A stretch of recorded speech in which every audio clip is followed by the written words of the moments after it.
on vous revoit à la mosquée omarienne, c'est une habitude chez vous.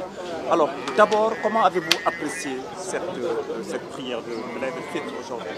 Je rends grâce à Dieu d'être encore présent ici. Je suis habitué à cette mosquée, j'y venais très jeune, donc c'est avec plaisir.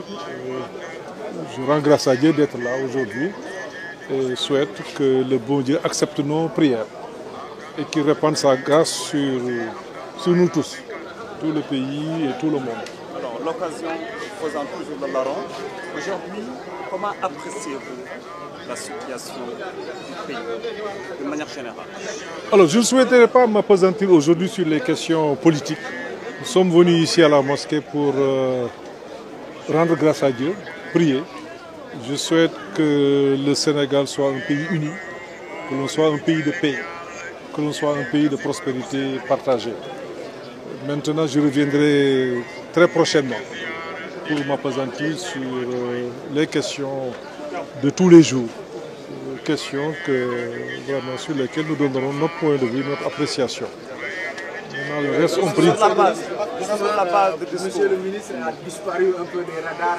Non, je n'ai pas disparu des radars. Non. On n'a pas vu ces temps-ci avec l'actualité. Oui, mais non, vous savez. Qu'est-ce que vous préparez? Non, je prépare rien. Je travaille, c'est tout. Il n'y a pas de problème. Je pense qu'il y a un temps pour tout.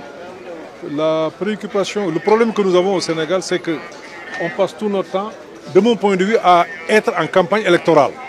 Or, il y a un moment pour peut-être échanger, pour parler de programmes politiques. Il y a aussi un moment pour travailler. Je pense que c'est le moment du travail. Voilà, laissons le gouvernement travailler. Vous êtes dans votre coin en train de travailler? C'est pas que je suis dans mon coin. Je mène une activité normale. Sauf que peut-être je ne suis pas dans les médias, comme peut-être vous l'auriez souhaité. C'est uniquement ça. Il n'y a pas de problème. S'il vous plaît, sur la base du discours du Khalif qui a beaucoup insisté et qui a déploré aujourd'hui certaines insultes qui sont devenues récurrentes au Sénégal, il a demandé quand même, pas seulement à la jeunesse, mais à tout le monde de savoir raison garder, de se contrôler et d'œuvrer pour la paix. Ce discours vous a intrigué, sans doute? Oui, parce que nous sommes avant tout des êtres humains. On se doit respect. On se doit considération. Je pense qu'il y a des dérives que nous constatons, notamment sur la place publique. Je pense que l'appel de l'imam doit être entendu et je prie le bon Dieu qu'on entende ça. Je pense qu'il ne sert à rien, on peut échanger, on peut avoir des points de vue divergents, mais ne pas être là à s'insulter, à s'étriper. Parce qu'après les injures, on va à la violence physique, il ne faut pas le souhaiter. Alors, tey ñoo ngi dund fi gannaaw bañ toogee biir gisuñu la nga ne bëggoo waxtaanagum ci li xew ci réew mi lu ko waral. mais loolu du dara damay sant yàlla di julli ci yonent bi di ziyaare ñëpp parce que moom moo tax ñu taxaw fi tey di ñaan yàlla mu def ci jàmm nangul ñu sunu koor def ko ci réew mi ndax jàmm jiitu lépp ginnaaw jàmm yàlla defal ñu juboo ci réew mi ñu ànd doon benn ndax kenn mënut a tabax lu day ni réew te ñëpp ànd ñu juboo doon benn dëgg la nag bu ñu nekkee ci réew kii mën naa gisee nii kii mën naa gisee neneen mais li am solo mooy lu mënti am ñu mën ko di ko waxtaanee ba ña nga xam ne ñoo war a trouver solution ñu trouver solution ñëpp mën cee ànd bu ci ñëpp àndul it ñu mën leen a bàyyi ñu def loolu. xam naa ni gën ngeen ma gis dëgg la man ma di defee noonu ndax dama jàpp ni dafa am loo xam ne ñu ngi koy def ci réew mi.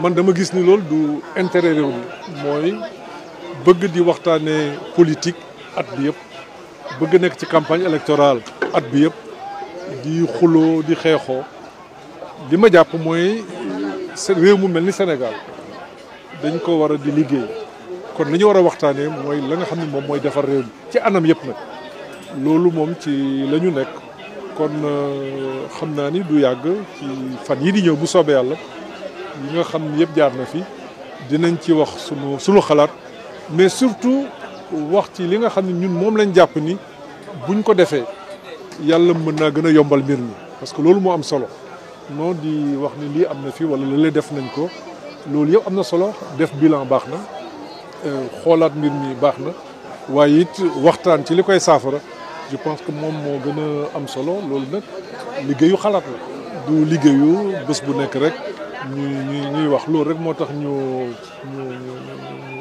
nopp.